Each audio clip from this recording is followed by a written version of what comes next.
Hey guys, I'm going to be interviewing my grandpa today. He's a veteran of World War II and of the Korean War, and I figure we'll just start. So, Grandpa, when did you enlist in the Army? In April of 44. And how old were you then? 18, just turned 18. Where'd you go to get your training? Camp Hood, Texas. And where'd you go after basic training? Fort Benning, Georgia. And, when did you leave on your first tour? Well, I went to Fort Benning, Georgia. I joined the Airborne.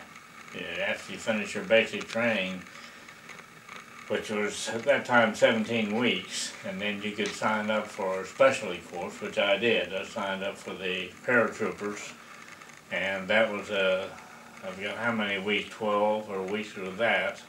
And then I signed up for a special, have a specialty, which I took demolition, explosives, in other words. And that was I believe, a 6-week course. And then our outfit shipped out to Germany.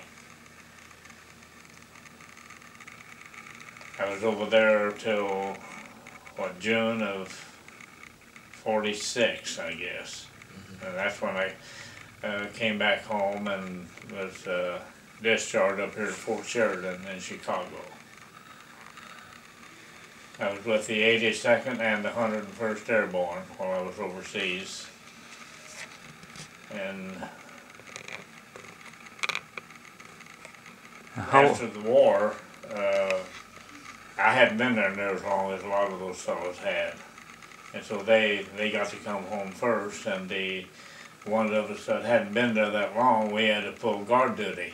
And so we went to the headquarters, like in Frankfurt, Germany, which was the Allied headquarters, and you dressed up in your white gloves and your white scarf and all that stuff, and you stood outside the door, and you had to salute every lieutenant and general and what have you. So you spent your time taking that M1 rifle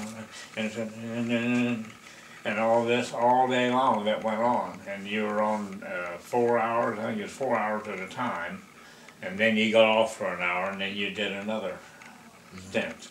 Well, that's what I did up until we came home. Then you went back out to Korea? I started farming, and I farmed for 3 years, 4 years, and the Korean War broke out, and I had been in the reserves, and Harry Truman made it retroactive. In other words, he took me back in, even though my term had expired. Well, they took me back in, and here I was with 100 head of hogs, 150 acres of corn and beans, about ready to be harvested, and they gave me 1 month to get all of my stuff taken care of and go back down to Fort Hood, Texas again. And I was there 1 month, and then they sent me to Korea.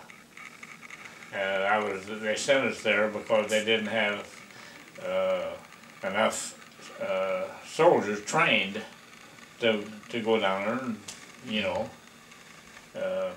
so they called in a bunch of us reservists, and we were to be there until they could get somebody trained and get them there and relieve us. And I was the first reservist that was in I think it was I forgot what the name of the infantry, but the regiment was. But anyway, I was the first one in there, and 11 months, I guess it was, I was the first one out. And after I got out, they stopped it. The next guy didn't get out for about almost another year.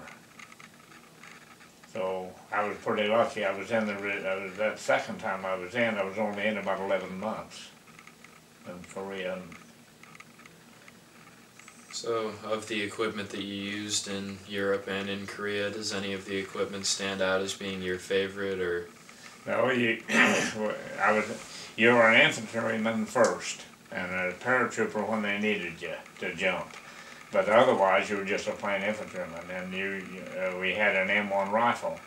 Now, when we jumped, as a paratrooper, you had a .30 caliber folding right, that is the stock folded, and you stuck it in underneath your reserve chute, and that's how you jumped with that. And being an explosives expert, that's what my MO was. Well, I also carried TNT, and we had bags of TNT, and that was how I got hurt. I came down in a field where a truck had cut a deep rut, and one leg came up on the bank and the other leg went down in that rut, and I was carrying this almost 100 pounds of TNT and my pack and my gun, and it messed up my knees and my back.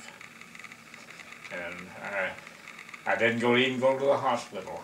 I knew if I went to the hospital that I wouldn't, because we were just ready to where they're going to send us out on furlough to come home. And I knew if I went to the hospital that my unit would leave without me, and I wouldn't get to come home on the furlough either, you know, until, so my buddies would help me up the stairs and in and out of the truck and so on until I could do it on my own. And I went to, came home for, I've forgotten what it was, 10 days or whatever, and then went back to Texas, and then we shipped out and went to Germany. So I've been in well, several countries over there. We're in Germany and Austria, Belgium, Switzerland, France, England, Scotland. And we went over on, at that time, it was the third biggest ship that I guess was afloat, and they had turned it into a ship carrier, and that's when the U-boats were sinking all those ships, carrying supplies and troops over to England. So they went way up north to go around, and we got into a storm, and this ship, like it was 2 blocks long or whatever, and you could stand on the deck out there, so on the third deck or whatever, and look up like this to the top of those waves. And you think they're going to come right down on top of you, but they don't. When they come down, the ship goes like this, and it rides that wave. As the wave comes in, the ship just rides right up to the top of that wave. Go ahead. So you shot the BAR? Yeah. Was that like? Yeah. Yeah, and 50 caliber machine guns. So we had paratroopers don't have real heavy armament, and they buy the heaviest thing we had was like a 50 caliber machine gun, and 30 calibers, and the Brownings probably had more of those than anything else. But